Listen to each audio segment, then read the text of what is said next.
سے میرے معاملات سے دور رہنا، ورنہ تمہاری زندگی کو اجیرن بنا کے رکھ دوں گا۔ لیکن تم نہیں ہٹی، تم نے مجھ سے میری محبت چھین لی۔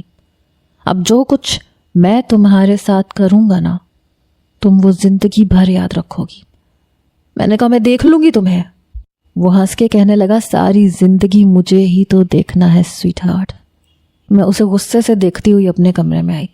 مجھے نہیں پتا تھا وہ مجھے مائرہ کے سامنے یوں جھوٹا کر دے گا۔ مجھے نہیں پتا تھا کہ اس نے مجھ سے بدلہ لینے کے لیے یہ سب کچھ کیا ہے۔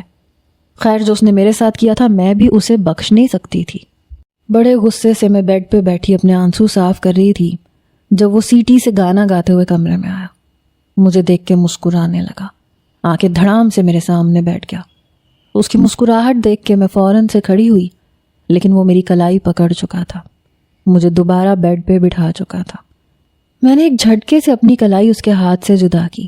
وہ ہنسنے لگا، اوہو آج تو بڑا کرنٹ مار رہی ہو، خیر تو ہے؟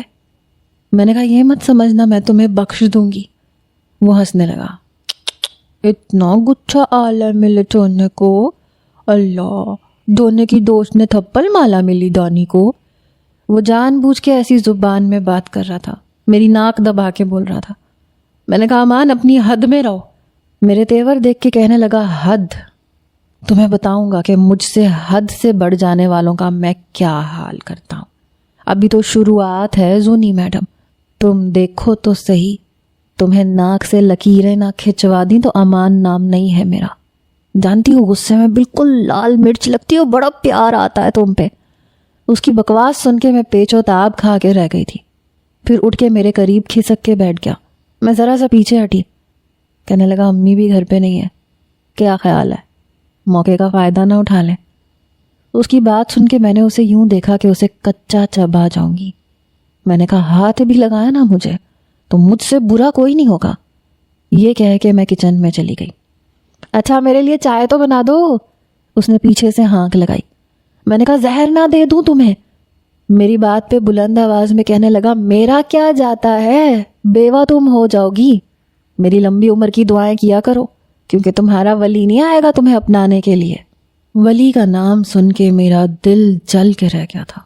جو کچھ اس نے میرے ساتھ کیا تھا اسے کبھی بھی معاف نہیں کر سکتی تھی۔ اس کے انکار کی وجہ سے میرا دماغ معوف ہو کے رہ گیا تھا۔ جلد بازی میں اس خبیث کے ساتھ شادی کر بیٹھی جس نے مجھ سے صرف بدلہ لینے کے لیے یہ سب کچھ کیا تھا۔